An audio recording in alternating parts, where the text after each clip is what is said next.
Hello दोस्तों, मैं हूँ रेशमा। मैं बिहार की रहने वाली हूँ। आप कहाँ से हो कमेंट जरूर करें। और आज हम 2006 में रिलीज हुई साइकोलॉजिकल थ्रिलर फिल्म परफ्यूम के बारे में। ये कहानी है एक कातिल के बारे में जो ऑल फैक्ट्री जीनियस होता है। ये लोग उन लोगों की कैटेगरी में आते हैं जिनके सूंघने की शक्ति बहुत तेज होती है। अपनी इसी खूबी को यह अपना जुनून बना लेता है और परफेक्शन पाने के लिए किसी भी हद से गुजर जाता है, जिसके चलते यह काफी कत्ल भी करता है और खुद को मुसीबत में डाल देता है। बाकी मूवी की स्टोरी लाइन काफी अच्छी थी और ये कहीं भी हमें बोर नहीं करती। क्रिटिक्स की बात करें तो इसे काफी पॉजिटिव रिस्पांस मिला था और ये मूवी बॉक्स ऑफिस सक्सेस रही थी। मेरी माने तो इस मूवी को कहीं भी स्किप मत करना और कमेंट बॉक्स में मुझे जरूर बताना कि आपको ये मूवी कैसी लगी।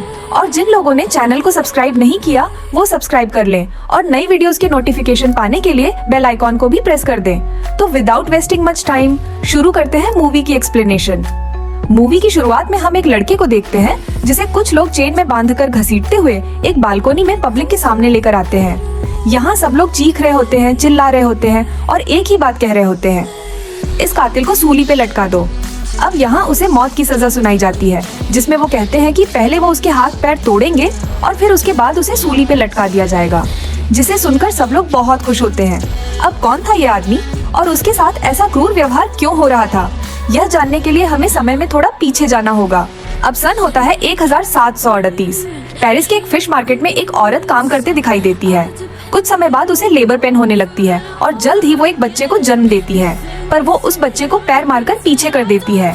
एक्चुअली उस औरत की पहली 4 संतानें मरी हुई पैदा हुई थी और हर बार वो उन बच्चों को मछलियों के साथ नदी में फेंक देती थी। पर इस बार उसने एक जिंदा बच्चे को जन्म दिया था जिसकी सेंसेस बहुत तेज थी और वो मछलियों की स्मेल सुनकर रोने लगता है, जिसे सुनकर आसपास के लोग इकट्ठे होने लगते हैं। जल्द ही वहाँ भीड़ जमा हो जाती है और जब उन्हें यह पता चलता है कि उसकी माँ ने उसे मरने के लिए छोड़ दिया तो वो उसे पकड़ लेते हैं और फांसी की सजा सुनाते हैं। अब इस बच्चे को अनाथ आश्रम में भेज दिया जाता है, जहाँ कुछ बच्चे उसे मारने की कोशिश करते हैं, लेकिन मैडम गेलार्ड समय पर पहुंचकर उसे बचा लेती हैं और उन बच्चों को छड़ी से मारती हैं। यह बच्चा जॉन बैप्टिस्ट ग्रून्यूल होता है। यह वही बच्चा था जिसे शुरुआत में फांसी की सजा सुनाई जाती है। खैर, वहाँ सब बच्चों को यह अंदाजा हो जाता है कि कुछ तो है जो इस बच्चे में अलग है। अब समय कुछ आगे निकलता है और वो 5 साल का हो जाता है और जैसे जैसे वो बड़ा होता है उसके सूंघने की शक्ति और भी तेज होती जाती है और उसे एहसास होता है कि वो आम बच्चों के जैसा नहीं है, बल्कि उसके पास कुछ ऐसा था जो इनह्यूमन था।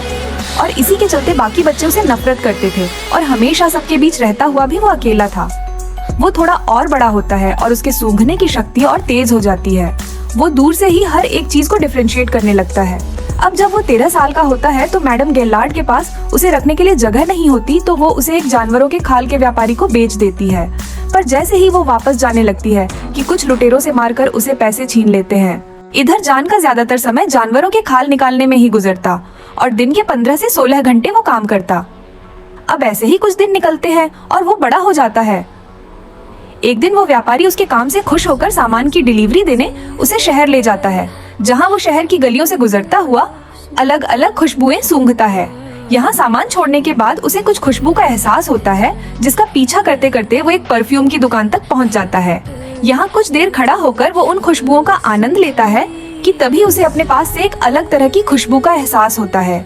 वो उसका पीछा करता और उसके पीछे पीछे जाने लगता है। जल्द ही उसे पता चलता है कि वो खुशबू एक फल बेचने वाली लड़की के जिस्म से आ रही थी, जो निहायत ही खूबसूरत थी। वो उसकी खुशबू का दीवाना हो जाता है और उसके पीछे खींचा चला जाता है। वो लड़की कहती है कि तुम मेरा पीछा क्यों कर रहे हो, क्या तुम्हें कोई फल चाहिए? इस पे वो कोई जवाब नहीं देता और उसका हाथ पकड़कर अजीब तरीके से सूंघने लगता है। लड़की यह देखकर डर जाती है और वहाँ से भाग जाती है। वो भी उसके पीछे पीछे जाता है और उसकी खुशबू सूंघता उसके घर तक पहुँच जाता है। यहाँ वो अचानक उसके पीछे आकर उसे सूंघने लगता है। उसे अपने पीछे खड़ा देख वो चीखने लगती है और तभी ऊपर से एक कपल नीचे आता है। वो लड़की को चुप करवाने के लिए उसका मुंह दबा देता है और उनके जाने तक दबाए रखता है। लड़की बहुत छटपटाती है पर वो नहीं छोड़ता। थोड़ी देर बाद जब वो मुंह से हाथ हटाता है तो वो देखता है कि लड़की मर चुकी थी और उसके शरीर की महक धीरे धीरे खत्म होने लगती है। इस पे जान निराश और विचलित हो जाता है कि आखिर वो खुशबू गई कहाँ। इसके बाद वो वापस आ जाता है। वापस आने के बाद उसका मास्टर उसे बहुत मारता है। अब दूसरी तरफ हमें बताया जाता है कि पेरिस में बहुत सारी परफ्यूम की शॉप्स थी। उनमें से एक शख्स था जोसेफ बाल्डिनी, जिसकी दुकान कभी बहुत मशहूर हुआ करती थी, पर अब कंपटीशन ज्यादा होने के कारण उसका धंधा मंदा था और गुजर बसर करने के लिए वो ब्रांडेड परफ्यूम अमोरे एंड साइकी कि कॉपी बनाने की कोशिश करता है पर उसे ज्यादा कामयाबी हासिल नहीं होती। अब अगले सीन में जान बकरे की खाल की डिलीवरी देने उसके घर जाता है और वहाँ बाल्डिनी के जिस्म से अमोरे एंड साइकी परफ्यूम की खुशबू सूंघकर कहता है कि वो भी उसके लिए ऐसा ही परफ्यूम बना सकता है। उसकी बात सुनकर बाल्डिनी हंसने लगता है, पर फिर भी वो उसे एक मौका देता है। जान अलग अलग परफ्यूम की शीशियाँ टेबल पर रखता है और कहता है कि उसे बनाने के लिए इन सब का इस्तेमाल होता है। पर बाल्डिनी कहता है कि परफ्यूम बनाने के लिए इन सब चीजों की कितनी मात्रा में इस्तेमाल करना है यह कोई जीनियस ही बता सकता है और वो जीनियस तुम नहीं हो। पर जान उसे झूठा साबित करता है और सब परफ्यूम्स को मिक्स करके अमोरे एंड साइकी के जैसा ही परफ्यूम बना देता है। बाल्डिनी यह देखकर उसे काफी इम्प्रेस होता है, पर जान कहता है कि यह बेस्ट परफ्यूम नहीं है और अगर वो चाहे तो वो उसके लिए उससे भी अच्छा परफ्यूम बना सकता है। अब इसके बाद वो कुछ और परफ्यूम्स को मिक्स करके उसके लिए अपने हिसाब से बेस्ट परफ्यूम बनाता है, पर बाल्डिनी उसे टेस्ट करने की बजाय उसे वहाँ से जाने को कहता है। जान उसे गुदगुदी नौकरी देने की बात कहता है, पर बाल्डिनी कहता है कि वो सोचकर बताएगा। अब उसके जाने के बाद वो उसके बनाए परफ्यूम को सूंघता है, जिसे सूंघते ही उसे अपना पहला प्यार याद आता है।